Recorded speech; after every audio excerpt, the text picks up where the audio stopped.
What's up, gang? Back here. Want to do a Bears 2020 season in review.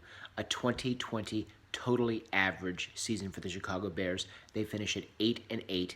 They back into the playoffs some crazy magical way. The Bears are in at 8-8. They had a totally average year, and I'm here to break it down week by week, game by game for you. There's a couple things I want to say before we get going with the 2020 season breakdown, and that is a lot of people during the end of the year said, oh, the Bears found themselves because of David Montgomery, because they were giving him the ball consistently, running the ball well with David Montgomery out of Iowa State, the former Cyclone, doing well, toting the rock. However, they didn't do that earlier in the year, and people said the Bears should have done that earlier in the year. They didn't do that because of the horrible offensive line injuries. It was patchwork at best for the offensive line of the Chicago Bears for a lot of 2020, specifically with the injuries on the offensive line.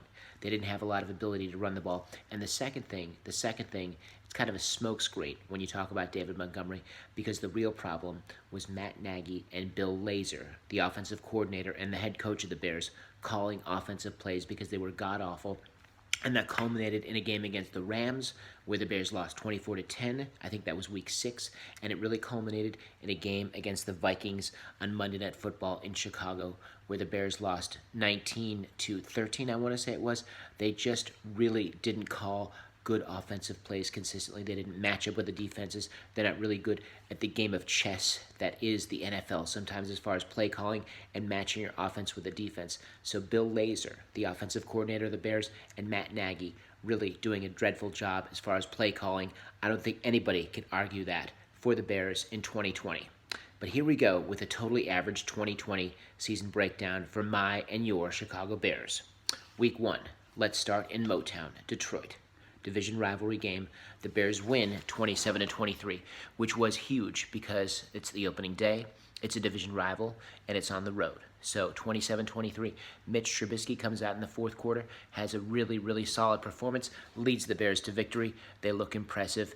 And then Matt Stafford had some drop passes at the end of the game, which kind of sealed the victory and kind of gave the Bears a steal of a win, but still a win in the NFL, which is such a beast of a place to win and be successful in, that any victory is a great victory, is a big victory in the NFL, I always say, as I'm going to move my tripod and put it down so we can see this. Week 2 in the NFL, the Bears play the Giants in 2020. Week 2, the Bears win that game 17-13. They look pretty good on defense. The offense struggles, but they're 2-0, undefeated. It's also a very questionable game as far as coming down to the end. The Bears squeak it out and 17-13, so 2-0, 2 ugly victories. The next week is the Nick Foles celebration week because he comes in off the bench for Trubisky, who was struggling against the Atlanta Falcons down in the ATL. Nick Foles, the former Eagle, the former Super Bowl MVP, comes off the bench and wins the game for the Bears. They win 30-26 over Atlanta. All right, that's week 3. The Bears are undefeated. They're looking pretty good. Week 4 comes along, and then the Bears really have their first chink in the armor, the first signal, the first sign that shows that they're maybe not the best quality team in that division. They lose 19-11 at home to the Indianapolis Colts, led by Phillip Rivers. A revamped Phillip Rivers. I gotta breathe here, guys. Hang on. A revamped Phillip Rivers, who had come over from the Chargers and really had a solid offensive line for the first time probably in his career with the Indianapolis Colts and had a really good defense. They win that game 19-11, the Colts do. So the Bears are now 3-1 going through 4 weeks of the NFL. Week 5, the Bears, probably their biggest victory, their signature victory, if there was one for 2020, and there always is. So this is the signature victory, a 2019 victory by the Bears on Thursday night over the Buccaneers. Now, as we know, Thursday night are really tough games to quantify and use as a measuring stick, because in reality, it's a Thursday night. It's the second game a lot of teams are playing in 1 week. A lot of injuries happen, a lot of penalties, usually sloppy football. So it's hard to really see that value, but a win is a win, as I said earlier, in the NFL. So this is a big one. They beat Tom Brady, the Tampa Bay Buccaneers, and they are 4-1 at this point.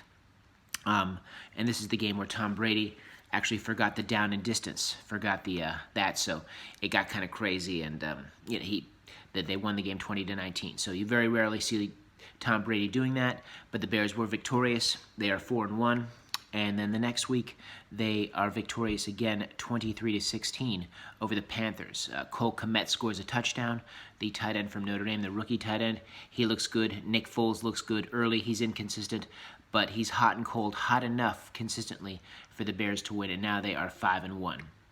And that's when things get foul in 2020. They're 5-1, and then they have 3 games coming up, and they really, really go in the clunker, as they say, the clunker. I love that word. So the Bears are 5-1. They just beaten the Carolina Panthers. Nick Foles is the quarterback. Their defense is playing well. And after that, they go into Atlanta, or excuse me, they already went. Then after that, they go and they play the Rams. And the Rams are also 5-1. They play at LA, and the Rams really kick the Bears' ass. And it's 24-10, and things are not looking good at that game at all. And it kind of shows the Bears have no offense and no real scheme on offense and no quality, decent play calling. So that they're kind of exposed again, kind of the way they were in the game against Indianapolis earlier. So the Bears are now 5-2, all right? 5-2. Then after that, the next week, really a game they should have won. This is a signature loss for the Bears, 26-23 to the Saints. Yucky, yucky. They lose in overtime. They really, really were. I think they were ahead by 10 points in this game, and in overtime they had a chance to pull it out. Jimmy Graham dropped a pass, and really a lot of the play calling in this game was very questionable again. So now the Bears at this point are 5-3. So the next week they go out and they lose again to the Titans, 24-17. They get steamrolled by Derrick Henry and company. It's on the road, so you really can't. It's not really one. It wasn't a bad loss, but they're now 5-4 after starting 5-1, a 3-game losing streak, and that game the week before against New Orleans, really a victory they should have damn well had. So they're 5-4, and then the next week, really, really another signature loss. They're at home against the Vikings on Monday Night Football. Bill Lazor, the offensive coordinator, starts to call the plays, is taking over the reins to call the plays, saying, I'm the new sheriff in town of this offense. I'm going to call this offense, make it my offense, a solid offense. And they go out, and they really, really, for his first game, crap the bed, do the Bears against the Vikings. It was 19-13. They had some shots early. They just really didn't play call well. It was awful. I remember about 3 or 4 plays in general that just really made me scratch my head before they even executed them. The play calling in this game by Bill Lazor was awful. So this, along with the Saints game, 2 signature losses for the Bears in 2020. So now the Bears are actually, I think they're 5-5. So they have 4 games that they've lost in a row. And then the next week, guess what? Aaron Rodgers, who is 26-5 against the Bears, lifetime, really kicks our ass every time. Kind of like what Michael Jordan did to the Cavaliers, Aaron Rodgers does to us. So I guess that's sports karma coming back to bite. But Aaron Rodgers kicks our ass up in Green Bay, 41-25. The Packers beat us, and now we're 5-6. So we've lost 5 games in a row. The next week after that, it just gets uglier. 34-30 loss at Soldier Field to the Lions. We fumble away a ball in our territory late. The Lions get it, and then I think they got another turnover, but just ugly. So now we're 5-7. We've lost 6 games in a row. Disgusting and really unacceptable.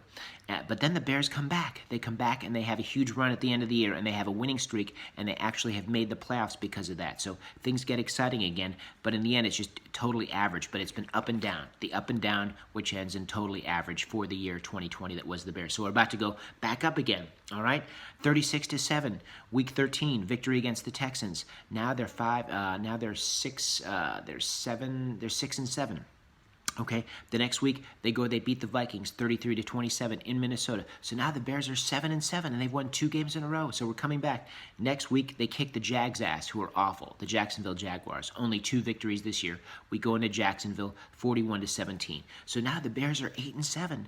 So oh my gosh, they've won 3 games in a row after losing 6, and they have a big game against Aaron Rodgers last week at Soldier Field. They could have gone 9-7, but oh no. They crap the bed yet again, and Aaron Rodgers beats the Bears. He kicks their ass in the 3rd and 4th quarter, and the problem was the Bears had the first touchdown. They were leading this game 7-0, and then in the second half, they were down 21-16. They were driving. They had gone for it 3 times on 4th down. It was working. David Montgomery and the running game were working. It was slowly but surely chipping away, and they were successful and probably going to give themselves a good chance to be victorious.